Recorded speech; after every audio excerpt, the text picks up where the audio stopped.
long here on WHAS11, you can see a campaign called Moments That Matter, focusing on Black History Month newsmakers. One of the journalists you're going to see and hear telling a lot of those stories is our very own Sherlene Shanklin. She's already had one big story kind of roll out this month. Sherlene, thank you. For coming on. Great. It's an honor to have you, because I think, you know, for many people, you are synonymous with community. Yes. And I immediately, watching this first story that you're going to tell us about, I feel the passion in your storytelling. Yes. And I know you've put so much into preparing your stories, and you're going to kind of give us a preview of the other stories that are coming up this month. But you kind of have some big news with the first one. I know. It was focused on Samuel Plato, and I think for many people it was the first time we were getting to know who he is and what he's done. Now, a lot of people in our community, especially the African-American community, knew who Samuel Plato was, but had no idea of the extent of his background. And that's what I was so amazed with. Samuel Plato, born in 1882 out of Alabama. And he was born in Alabama, but he moved to Louisville for the reason he wanted to get into the ministry. And he came to Simmons College, which back then was known as State College. And he decided that he wanted to be in ministry, and then changed his mind because he had a higher calling, and it was architecture. Wow. And he moved to Marion, Indiana, married this wonderful lady by the name of Nettie. She died of tuberculosis. And he found his way back to Simmons College because Simmons said, "We need you because of your architecture work." And he actually built dorms at Simmons College. And then basically his career took off. He met a lady here in Louisville. Louisville became his home. He met someone by the name of Eleanor. They were married for many years. And then he started building. The federal government gave him opportunities, one of the first African Americans to receive government contracts. And those contracts gave him the opportunity to build post offices. And these post offices are all over the United States. He built 40 of them in the Jim Crow era, which, like I said in the story, is unheard of.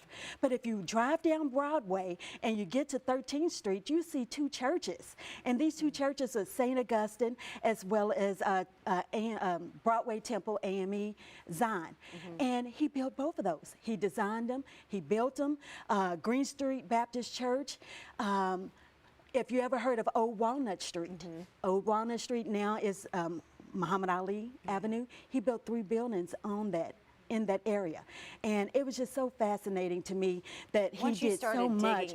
And started digging, I was so excited. And I got excited with all the different things that I heard about. And then I Googled and I talked to the historian, and he was wonderful to me, the historian was. And he told me his house was on Muhammad Ali at the end of Walnut Street. He built a mansion. I found the mansion. 2509 West Muhammad Ali. It's empty today, but he built that, designed it, and everything, and it is still standing on West Muhammad Ali today. You also found a relative. Oh my gosh! It's like, you know, you're like, this is like mysteries, yes, you know. my heart was beating fast. Amazing, it was so crazy when they told me, when I did the story, that there was no living relative that they could find. They thought they had someone, a great nephew somewhere in America. That's how they put it. And I walked into work, and believe it or not, someone called me, and I said, "Oh, I know this name. How you doing? How's everything going?" Wow. And he said, "Everything's going great. Your story was fantastic." I said, "Wow, thank you so much." "Well, wait a minute. You know that person that you was talking about, that great nephew?" I said, "Yeah." "You know him?" He said, "Yeah, it's me." No. And I said, "Oh my God, are you serious?" Yeah. And we got so excited. We talked about it. He said him and his brother have been in the business many years. His brother actually, Uncle Sam is what he calls him. He did everything, you know, he does everything just like his uncle. So he's in the business of architecture, designing, and building today.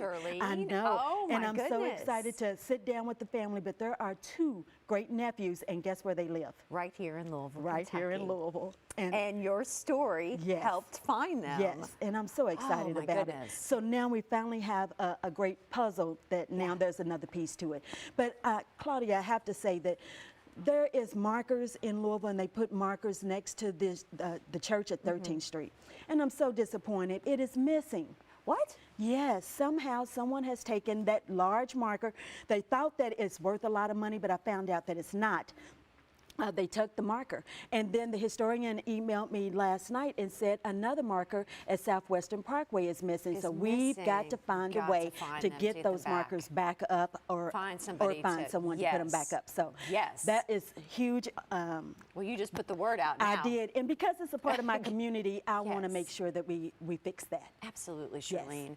And there's some other great stories that you've already kind of given me a preview of that gave me chills. I know. The Alden story, yes, I mean, it's emotional. It's going to be very emotional. It is about the Underground Railroad, and it's over in southern Indiana. A lot of people know about it, but we're going to take you a little bit deeper, and it's going to leave a aha moment when you see his story. And then Bobby McSwan has one tonight at 6 o'clock, and it's about Mary Hall.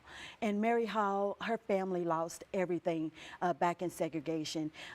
Father died. Mother had to care for the family and the children and the home. The home was taken away from them, and it's a big stipulation about how it was taken. But this daughter, some 50 years later, fought to get the property back. Even though they bulldozed it down, lost everything, she wanted that property to have generational wealth. So you're going to hear that story tonight. And there's also a story on Miles Park as well. and see, again, Miles Park is so huge to me because I lived at Cecil and Broadway for 40 years with my parents. Right down at the end of Cecil, you're going to see, well, you used to could see Miles Park. And we found out that Miles Park, and I'm not going to give a lot away, but Miles Park was actually the first Louisville Fairgrounds. You know, I saw that. I didn't know that. Your light just went off. No. The first Louisville Fairgrounds was at the end of Cecil and Broadway in West Louisville. It started there. They had the fair there, everything in West Louisville. And then many years ago, they moved it to Phillips Lane. And then that's when they made it into a racetrack. And this racetrack went on for many, many years. I'm still gathering information. People are calling me. But there's so many people that lived on Cecil and Broadway back in that day that I'm trying to talk to, including myself. And you know, Senator Georgia Davis Powers lived on Cecil and Broadway. She was one of my neighbors. So it's very exciting if you drive down Georgia Davis Powers Parkway, you know, the expressway. You glance over to the right and you see Stephen Foster Elementary. Stephen Foster is where the racetrack was built. How about that? How about that? Sherlene, this is why I wanted to have you on, because I saw just some of the emails that you were sending out, the preliminary research, and why I wanted everybody, it's like, if you can't feel the passion in Sherlene's voice, right? Like, you are truly, you're digging in to a different side of the story for Black History Month, and that's what I've noticed already from the get-go. They're just hitting different because it's a different layer, and it's told in a different way, and you're so immersed in the community that a lot, like you said, I grew up here, I grew up there, like you bring this sense of, I remember somebody in my family telling me, that's what you're bringing from a journalistic perspective to these stories. And it's so important. These are people, you know, you've heard of stories and you're like, I want to do this. Right. Yeah. And I joke to a lot of people when I say, you walk past these people and their descendants in the grocery store, or you sit next to them in church and you have no idea of their story. And it's all about moments that matter. It's moments that matter. Sherlene, thank you so much. Thank you for having me. And thank you for telling these stories.